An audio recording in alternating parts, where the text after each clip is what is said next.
when it comes to life with diabetes, there is no normal, right? There is no routine. I literally say this as I can barely even do the air quotes, right?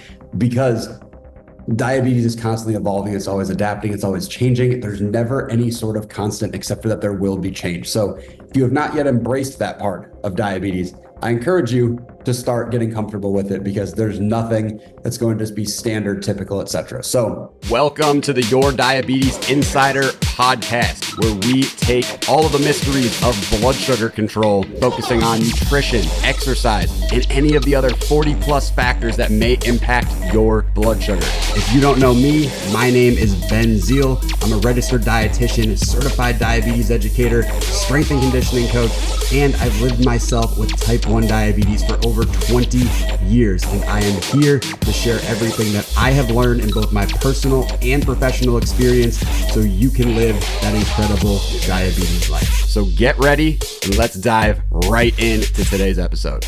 Your Diabetes Insider podcast, and I apologize in advance for the questionable audio quality just because this room echoes more than I expected, but I know how important it is to get an episode out. So I wanted to make sure that I did it and do it in spite of my hand, which is all jacked right now because my thumb's all jacked up, but I'll get to that in a second. This episode, I want to really dive into what to do when you're out of your normal routine, how to handle challenges to your routine, what's going on, how to adapt, because when it comes to life with diabetes, there is no normal, right? There is no routine. And I literally say this as I can barely even do the air quotes, right? Because diabetes is constantly evolving. It's always adapting. It's always changing. There's never any sort of constant except for that there will be change. So if you have not yet embraced that part of diabetes, I encourage you to start getting comfortable with it because there's nothing that's going to just be standard, typical, etc. So a prime example of this past week, played a lot of baseball. Great time. Hadn't done it in a long time. However, that being said, I'm way more active than I normally am, right?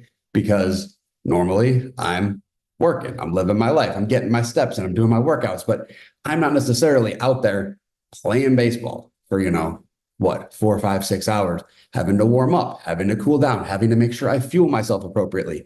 Eating schedules are off. You're in a different location because obviously I'm not home, right? There's a million different things that are going to be off about my schedule. And so at the same time, we're doing all this while we still have to manage living with diabetes and everything else that goes along with it, right? And you want to perform at a high level. You want to do what you want to do, show up, show out, whatever you want to call it, right? But when it comes down to it, when it comes to blood sugars, how I managed personally this past week, and I'll go into what I did, and then it may or may not match exactly how you do it, but I will explain why I did what I did, how it fits in, and then I'll go into, some details for what your takeaways can be. So I typically, and this is just me personally, you don't have to follow this, but I personally don't tend to eat until about 11 a.m. That's mainly because A, it's just how my schedule rolls. And then B, my blood sugars tend to be a little bit happier when I do that. However, I also knew I was going to be in competition, right? We're going to be running around, we'll be warming up. There's going to be some adrenaline. So my blood sugar is probably going to go up. And so what ended up happening was I'd wake up, my typical 95, 100, 110, something in that ballpark. And so literal ballpark. And I expected my number to start to rise, end up in the 170, 180 range due to the adrenaline.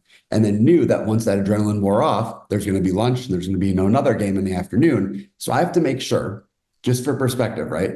For keeping score, look at all my sports puns. I have to make sure that I'm fueled appropriately to do the activity that I'm doing, that I don't have low blood sugar, that I also don't have high blood sugar going to the moon, and that I'm able to fuel in between to ensure that my blood sugars will be happy come the second game. Because what you don't want is you do amazing in the first game, and then your blood sugar goes really, really low, your blood sugar goes really, really high, you feel like garbage in the second, and then that carries over for the entire rest of the day. It's the last thing that you want. What you want is steady number, happy number, do your thing, eat, happy number, move on. So when I told you I was expecting my number to start to rise, I'm trying not to sneeze at the same time, I did exactly what I expected. My blood sugars behaved exactly as I anticipated because I know my body pretty well. So blood sugar started to go up and up and up and up.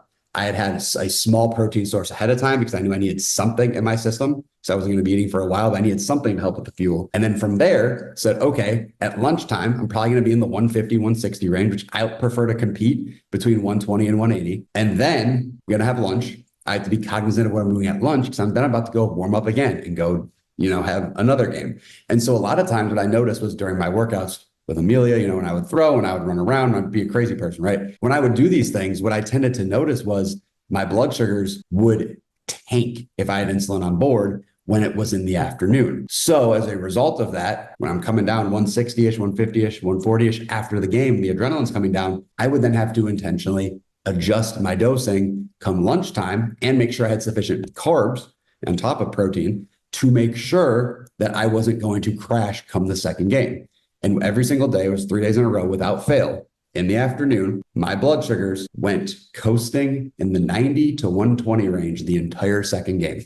And I played every single inning minus, I think, one inning in the field. So that means ultimately, A, I gratefully knew my body, but B, I want this to be a lesson to you to show, hey, you have to adjust. You have to be willing to say, hey, I'm going to use this past data and I'm going to utilize this to inform my future decision-making and have to be intentional with what I'm doing. I couldn't just say, I'm going to dose my normal food. It'll be totally fine. Everything's going to be great. No, I said, hey, I know based on past data, having too much active insulin is not going to go well. So I had to make sure I pulled back a little bit. Of course, I gratefully am a CDCES, but if you don't know how much to pull back, talk with your care team about that because they should be able to help you. In my case, ended up being about 30-ish percent, 35%. And then it ended up working out beautifully for me for each of the 3 days that was the situation. The day that wasn't the situation, I had to then adapt and say, hey, I'm not going to be active in the afternoon. So what do I need to adjust to make sure everything else is on point? And then when I'm talking about changes and adaptations and all of that, so another couple of fun little wrinkles into the equation, right? So one of the games I'm hitting and somebody threw an inside fastball and I hit it off part of the handle. And that's how this happened, where if you're not watching the video version, my thumb is basically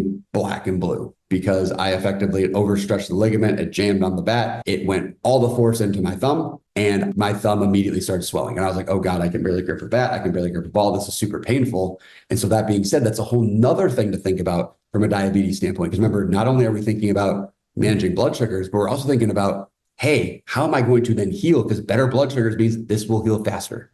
My blood sugars are running high, they're running low, they're all over the place. It will take longer for this to heal. So now I have to pay attention to that as well, while adapting what I'm doing for the game, while also making sure that my numbers are on point to actually be able to participate still. Because I wasn't just going to sit here and be like, I'm not going to do anything. Like, no, I'm going to get it taped. I'm going to get it wrapped. I'm going to go back out there and do it the best I can with what I can do. And, ultimately, as the days went on, the swelling has definitely gotten interesting. And there's definitely some sort of photo circulating somewhere where you can see my thumb and like my entire finger is dark, like dark blue, like bruised, disgusting, bad. But that being said, right, that had to be another adjustment because my body sees this as stress. It says, hey, this is stress. Your blood sugar may run a little higher because you're sending out a ton of an inflammatory response and immune response trying to fix this. So you have to keep these things in mind as well. These are little wrinkles that you don't expect. And then to add insult to injury about this, on the day that this happened, then I go to the change and I look and my number had started creeping up. Like, remember, I had ended most games around 120. I was like, why is my number 160 like that? There's no reason it should be 160. Lo and behold,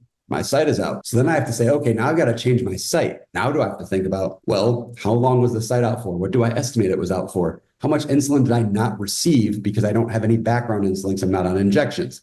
Do I even consider going back to a pump or do I go onto injections? There's a million different things in the cascade as you're starting to see that you have to make this decision based on.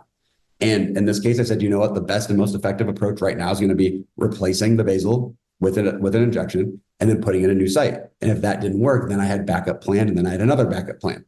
So the other thing, like I said, is the only constant is there's going to be change and adaptation. The key is, do you have the game plan ready to go? And you should. If you are going into something, I'm not saying you need to sit down and be a war general and sit there and say, okay, well, you know what, if plan A, B, C, D, E, F, and G don't work, I got plan H. Like, that's a little too far. But on the same token, you need to have your backup plan and your backup to the backup plan. I don't care if you're traveling. I don't care if you're at home, normal life, normal routine as it can be. Whatever that may be, you need to have that backup plan accessible at any given moment. Because if you don't, when something does happen, you are going to be kicking yourself because you're not going to know what to do, or you're going to spend way more time deliberating something that probably should already be decided way ahead of time because you weren't as prepared in advance. So in this situation, knock on wood, thankfully the site turned out okay. It stayed in the next day. Everything was great. And we moved on with life. But you have to factor in, again, that things are going to happen. And notice I had backup insulin on me. I had an inhalable insulin. I had an insulin pen as well. So either way, I knew I was covered. But you have to make sure you've got this game plan. Even for just a traditional site change, you're at home, hey, I'm doing a site change. You got to have something that's able to be ready to be implemented. You've probably seen the commercials during football season where it's like, I don't know, Lowe's or Home Depot, one of them, it's like the backups. It's like they're talking to their kid about, school or whatever. And they're like, hey, backup quarterback, get in there. It's the same kind of thing. You have to have that same backup plan when it comes to your diabetes, regardless of what it is. Hey, your meds are off, got to have a different thing. Hey, this is off, you got to have something ready to go. Another factor in this situation to tack on was hydration. I'm, again, pretty hydrated typically, but when you're moving around so much more than you're used to, I was thirsty and I knew it by the end of the first day. I'm like, holy cow, I'm cramping in places I didn't know I could cramp. And that was just because even though I was focusing on electrolytes, I was focusing on hydration, I wasn't focusing enough. So you've got to make sure you are prepared with these things because blood sugars will get impacted by that later on if you are not careful. And will I say my blood sugars were absolutely pristine the whole time I was here? Absolutely not. But will I say my blood sugars went way off the rails compared to my numbers at home? No. I probably average about 5 to 8 points higher. It's not great, but at the same time, it's not catastrophic. It's not like, oh, I'm at home and I'm averaging 120 and I'm here and I'm averaging 186. Like, it's not like that. You want that spread to say, hey, I'm doing so well at my normal baseline that if I have a little bit of extra wiggle room during a time I'm away, that is okay. So these are all the types of things to start thinking about when it comes to, hey, I'm away from home. What is that backup going to look like? What is that situation going to look like? How am I going to be able to be present and enjoy myself? And that's one of the keys here is, I think one big takeaway for me is I, played lots of baseball growing up. You probably heard certain things from the old episodes of the podcast, et cetera. But at the end of the day, it's something that really means a lot. So getting to play is a huge deal for me. It's a massive, massive, massive deal. And I'm super grateful for it. But on the same token, it allows me to be so present and so in the moment. And even with that, you still have to be paying attention to the blood sugars, but being present, don't forget how important that is, whether you go out in nature and do that, whether you're going on a walk and doing that, just disconnecting and being present is such an amazing and incredible thing. And for that, I am super, super, super grateful. So amazing week. Would love this thumb to heal up so I could actually, use my hand and grip and text and I don't know, be able to pick up things. That would be awesome. But that being said, again, life is about, how you can overcome what happens. It's only a little bit what happens to you. It's how you end up reacting to said challenges that you have. So with this, there's so many things. I could go on a complete rambling rampage about, things I've learned, amazing experiences, et cetera. But I think the other thing is, like I said, be present, enjoy the moment, and really just soak things in. I feel like a lot of times we're going through life. This has nothing to do with diabetes, but we're going through life and we're just going. We never actually stop. And people say, oh, stop and smell the roses. Oh, that's so cliche. Oh, that's what actually stop and let it sink in and be like, hey, I just did that. Hey, I just did this awesome thing. I'm going to acknowledge that and celebrate that because that is freaking cool. So don't forget about that part of things as well. But ultimately with this, again, I hope this helps even just a little bit from, hey, this is how someone else with diabetes went through, dealt with things that were not their typical schedule, how they overcame, how they're able to manage blood sugars in that situation, unknown food, unknown situation, playing lots of sports, whatever. There's a lot you can take away from this. And even if it's just, hey, I heard that story and now I'm able to echo some of that into my own life, I hope that you're able to take something away from all of this. So with that, I appreciate you. I will see you in the next episode. If you're loving the pod, it would mean the world to me if you're able to drop a 5-star review on Apple, Spotify, wherever you are listening. And with that, I will catch you in the next episode. Oh, yourdiabetesinsider.com if you want support with amazing blood sugars. Wink, wink. Hope you're ready for the next episode. Hey.